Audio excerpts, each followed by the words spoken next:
ഇന്ന് നമുക്കൊരു പുഡിംഗ് തയ്യാറാക്കാം. Fresh cream pudding.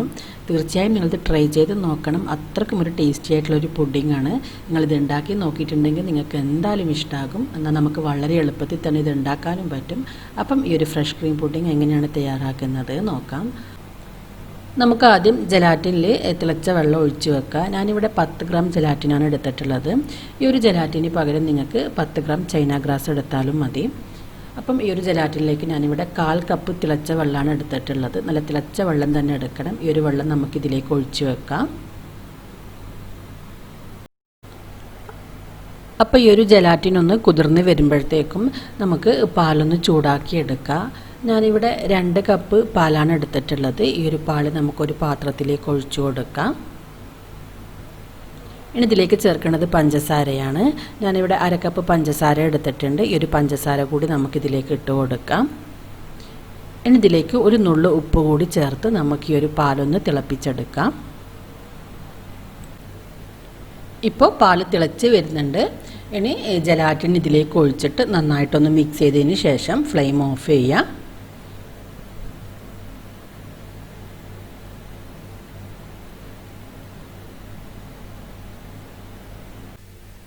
പാലൊന്ന് ചൂട് കുറഞ്ഞ് വരുമ്പോഴത്തേക്കും നമുക്ക് ഫ്രഷ് ക്രീം ഒന്ന് ബീറ്റ് ചെയ്തെടുക്കണം. ഞാനിവിടെ 200 ഗ്രാം ഫ്രഷ് ക്രീമാണ് എടുത്തിട്ടുള്ളത്. ഇത് നമുക്കൊരു ബൗളിലേക്ക് ഇട്ട് കൊടുക്കാം. ഇനി ഇതിലേക്ക് ചേർക്കേണ്ടത് കണ്ടൻസ്ഡ് മിൽക്കാണ്. ഞാനിവിടെ 1/2 കപ്പ് കണ്ടൻസ്ഡ് മിൽക്ക് എടുത്തിട്ടുണ്ട്. ഇത് നമുക്കിതിലേക്ക് ഒഴിച്ചു കൊടുക്കാം.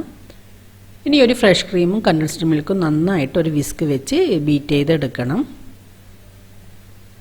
ഇതിലേക്ക് നമുക്ക് ഒരു 1/2 ടീസ്പൂൺ വാനില എസൻസ് കൂടി ചേർത്ത് നന്നായിട്ട് ബീറ്റ് ചെയ്തെടുക്കാം.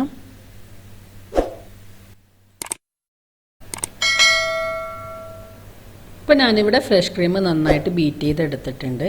ഇനി നമുക്ക് ഈ ഒരു ഫ്രഷ് ക്രീമിലേക്ക് നമ്മൾ നേരത്തെ തിളപ്പിച്ച് വെച്ച പാൽ ഒഴിച്ചു കൊടുക്കാം. ഈ ഒരു പാൽ ഒഴിച്ചിട്ട് ഫ്രഷ് ക്രീമും പാലും നന്നായിട്ടൊന്ന് മിക്സ് ചെയ്തെടുക്കണം.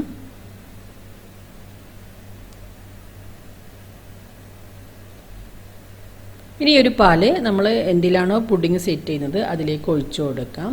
ഈ ഒരു പുഡിങ് ചെറുതായി ഒന്ന് സെറ്റായി വരുമ്പോഴത്തേക്കും നമുക്കൊരു കാരമൽ തയ്യാറാക്കണം. നമുക്കിതിനെ ഫ്രിഡ്ജിലേക്ക് വെക്കാം. അതിനുശേഷം നമുക്ക് കാരമൽ തയ്യാറാക്കാം. അപ്പം നമ്മളൊരു ഫ്രഷ് ക്രീം കാരമലാണ് തയ്യാറാക്കുന്നത്. നമുക്ക് ആദ്യം ഒരു പാത്രത്തിലേക്ക് ഒരു 1/4 കപ്പ് പഞ്ചസാര ഇട്ട് നന്നായിട്ടൊന്ന് കാരമലൈസ് ചെയ്തെടുക്കാം. ഇപ്പം പഞ്ചസാര നന്നായിട്ട് ഉരുകി നല്ല കളറിലൊന്ന് മാറി വന്നിട്ടുണ്ട്. ഈ സമയത്ത് നമുക്ക് ഒരു 100 ഗ്രാം ഫ്രഷ് ക്രീം ഇതിലേക്ക് ഇട്ട് കൊടുക്കുക. ഫ്രഷ് ക്രീം ഇടുന്ന സമയത്ത് ഫ്ലെയിം ഒന്ന് കുറച്ച് വെക്കുക.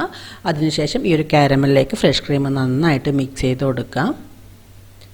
നമ്മളിങ്ങനെ മിക്സ് ചെയ്യുന്ന സമയത്ത് ഫ്ലെയിം ഓഫ് ചെയ്യണം. ഫ്രഷ് ക്രീം ഇതിലേക്ക് ഇട്ടതിന് ശേഷം ഫ്ലെയിം ഓഫ് ചെയ്യാം.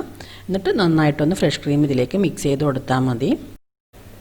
ഈ ഒരു കാരമൽ നമ്മൾ പുഡിങ്ങിൽ ചേർത്തിട്ട് പുഡിങ്ങിൽ ഈ ഒരു കാരമൽ മിക്സായി നല്ല തണുത്ത് കഴിക്കുന്ന സമയത്ത് നല്ലൊരു ടേസ്റ്റാണ് നമ്മുടെ പുഡിങ്ങിന് ഉണ്ടാകുക. ഇത് നിങ്ങൾ ട്രൈ ചെയ്ത് നോക്കിയാൽ നിങ്ങൾക്ക് തീർച്ചയായിട്ടും മനസ്സിലാകും. അത്രക്കും ഒരു ടേസ്റ്റാണ് ഈ ഒരു ഫ്രഷ് ക്രീം കാരമൽ നമ്മൾ ഈ ഒരു പുഡിങ്ങിലേക്ക് ചേർക്കുന്ന സമയത്ത്. അപ്പോൾ നമ്മുടെ കാരമൽ ഇവിടെ റെഡി ആയിട്ടുണ്ട്. ഇനി നമുക്ക് ഈ ഒരു കാരമൽ നമ്മുടെ പുഡിങ്ങിലേക്ക് ഒഴിച്ചു കൊടുക്കാം. ഇപ്പോൾ പുഡിങ് ചെറുതായി ഒന്ന് സെറ്റായി വന്നിട്ടുണ്ട്. ഈ സമയത്ത് നമ്മൾ തയ്യാറാക്കിയ കാരമൽ ഇതിലേക്ക് ഇട്ട് കൊടുക്കുക. കാരമൽ ഇങ്ങനെ ഇടുന്ന സമയത്ത് കാരമൽ പകുതി താഴേക്ക് പോയി നിൽക്കും. അത് പ്രശ്നമില്ല. നമ്മുടെ ഈ ഒരു പുഡിങ് നന്നായി തണുത്ത് വരുന്ന സമയത്ത് കാരമൽ പുഡിങ്ങിൽ നന്നായിട്ട് മിക്സ് ആയിക്കോളും. ബാക്കി കുറച്ച് ഭാഗം മുകളിലുണ്ടാവും. ഇത് നമുക്ക് ഇതുപോലെ ഫോർക്ക് വെച്ച് നന്നായിട്ട് മിക്സ് ചെയ്ത് കൊടുക്കാം. അപ്പോൾ ഞാനിവിടെ കാരമൽ നന്നായിട്ട് മിക്സ് ചെയ്തെടുത്തിട്ടുണ്ട്. ഇനി നമുക്കിതിൻ്റെ മുകളിലേക്ക് കുറച്ച് ബദാം സ്ലൈസ് ചെയ്ത് ചേർക്കണം. ബദാം ഒന്ന് ചൂടുവെള്ളത്തിൽ ഇട്ടിട്ട് അതിൻ്റെ തൊലി കളഞ്ഞ് ഇതുപോലെ സ്ലൈസ് ചെയ്തെടുത്തതാണ്. ഈ ഒരു ബദാമിന് പകരം നിങ്ങൾക്ക് വേറെ എന്തെങ്കിലും നട്ട്സ് ചേർത്താലും മതി. പക്ഷേ ബദാം ചേർക്കുന്ന സമയത്ത് നല്ലൊരു ടേസ്റ്റാണ് ഇതിന്. അപ്പം ഈ ഒരു ബദാം നമുക്കിതിൻ്റെ മുകളിലേക്ക് ഇട്ട് കൊടുക്കാം. ഇപ്പോൾ നമ്മുടെ പുഡിങ് നന്നായി തണുത്ത് സെറ്റായി വന്നിട്ടുണ്ട്. ഞാനൊരു പുഡിങ് കട്ട് ചെയ്ത് കാണിച്ച് തരാം. നമ്മൾ ചേർത്ത കാരമൽ പുഡിങ്ങിൽ നന്നായിട്ട് മിക്സായി വന്നിട്ടുണ്ടാകും. അപ്പം കുറച്ച് കാരമൽ അടിഭാഗത്ത് ഉണ്ടാകും. ബാക്കി ഈ ഒരു പുഡിങ്ങിൽ മിക്സായിട്ടാണ് ഉണ്ടാകുക. അപ്പം നിങ്ങളെല്ലാവരും തീർച്ചയായും ഈ ഒരു പുഡിങ് ട്രൈ ചെയ്ത് നോക്കണം. അത്രക്കും ഒരു ടേസ്റ്റി ആയിട്ടുള്ളൊരു പുഡിങ്ങാണിത്. ഇത് ട്രൈ ചെയ്ത് നോക്കിയിട്ട് ഇതിൻ്റെ ഫീഡ്ബാക്ക് അറിയിക്കാം. ഈ ഒരു വീഡിയോ നിങ്ങൾക്ക് ഇഷ്ടമായെങ്കിൽ ലൈക്ക് ചെയ്യാനും ഷെയർ ചെയ്യാനൊന്നും മറക്കരുത്. നിങ്ങൾ ഇതുവരെ എൻ്റെ ചാനൽ സബ്സ്ക്രൈബ് ചെയ്തിട്ടില്ലെങ്കിൽ സബ്സ്ക്രൈബ് ചെയ്യാനും മറക്കരുത്.